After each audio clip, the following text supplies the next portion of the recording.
clock. Okay. Mga tiktropang bahay, it's your time to shine. Maghanda ng makicomment at makichika dito sa...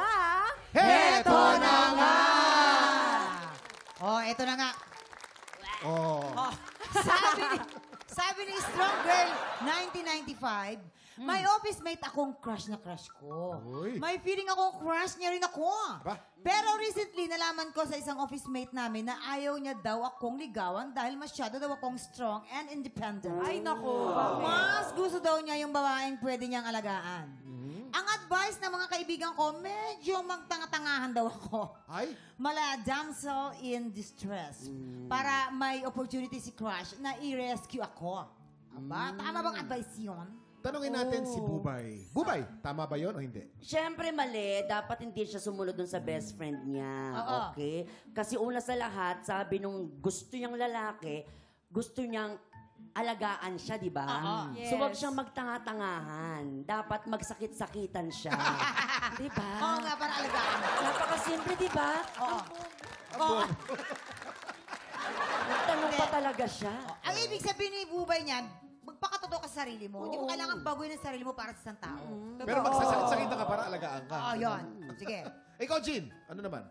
Ako, against din ako sa advice. Para sa akin, mas okay yung, yun nga, totoo ka sa sarili mo. And I think yung mga tipo ng lalaki na ganun yung type nila, hindi sila kompleto eh. Gusto nila na may nag-fulfill sa value or worth nila, kaya kailangan ganun yung babae. Dapat, So, hindi siya worth ka, Hindi siya kompleto worth ka it. dapat. Hindi siya worth it, no? Okay. Shaira.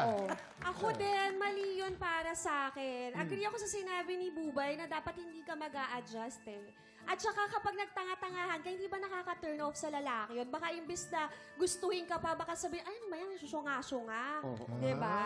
Maganda yung strong, independent, para alam niya na pagka naging kayong dalawa na, magtutulungan kayo, di ba? Yes. Ikaw Vince. naman, Vince. Ako din, di din ako sang-ayon dyan. Kasi naranasan ko na yan. Ay. Na tinry ko subukan na, alam mo kung ano yung gusto ng babae, yun yung gagawin ko. Pero sa ending din, hindi din nag-work kasi syempre, Lalabas ang tunay. at lalabasin yung tunay. Tama yan. Totoo. Tama yan. Kumbaga, wag tayong magpanggap, di ba? Ipakita natin kung sino talaga tayo. Kasi yung mga taong magmamahal sa atin, mamahalin tayo for who we are. Yun nga Okay. yun. Diba? Ma'am, kung talagang mahal ka ng isang tao, unang tingin pa lang niya sa'yo, mamahalin niya kung anong lahat meron ka. Yes. Totoo yan, ikaw. ma'am. Bilang ikaw. Ganon. O, ito po, narinig niyo mga usapan natin dito, mga tiktropang bahay. Ang tanong po namin, ano po sa tingin niyo? Magpapaka-damsel in distress ka rin ba para sa iyong crush? Maki-comment na po sa ating Facebook page ng TikTok Lock at excited po kaming lahat na mabasa ang mga comments ninyo. Eto na, up next, dito naman tayo sa studio magpapasabog ng Alpha Blessings! Makihali-halihoy na po sa pagbabalik na TikTok Lock!